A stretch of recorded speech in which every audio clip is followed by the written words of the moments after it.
talk about information overload, but there's like a moral obligation to consume that information. It's like some new issue comes out, the tariffs or whatever. Well, I need to read 5 articles on this. It's like my duty as a citizen. It's also my moral duty as a human to understand every single thing that the government does or that happens in culture so that I can comment on it intelligently, because that's my responsibility. Do you see people like carrying this burden with them?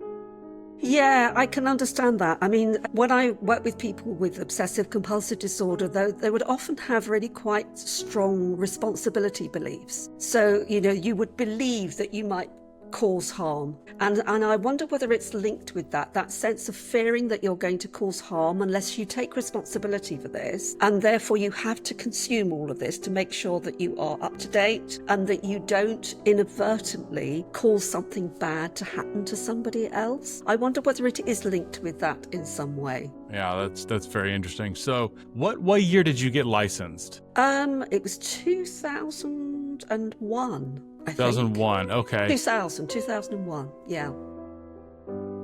I am assuming like you got a good education and clinical psychology seemed like it was focused around mental health and helping people. Was there a period of time where you're like, something seems to have shifted? I can't quite put my finger on it, but something's different, something's changed, something's off. Like, what's going on here? Did you have kind of one of those moments? Yes, I did. And actually it was after I had retired. I mean, just to explain a little bit about the work that I did, Brian, because I think that helps to put it in a context.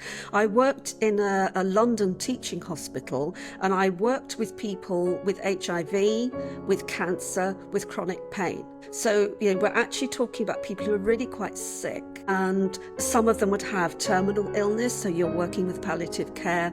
I worked with, because it was an inner city hospital, I worked with an enormous number of refugees. So I've worked with people from across the world, people from war zones in particular, and I've seen real suffering. I have seen, I can't honestly, hand on heart, I don't think any of the clients I saw actually came to me to talk about racism. That was the last thing on their mind. They were escaping some terrible experiences, perhaps in Rwanda, genocide, really, really terrible experiences. And they'd come to the UK for sanctuary and they wanted help to deal with the psychological pain that this had left them.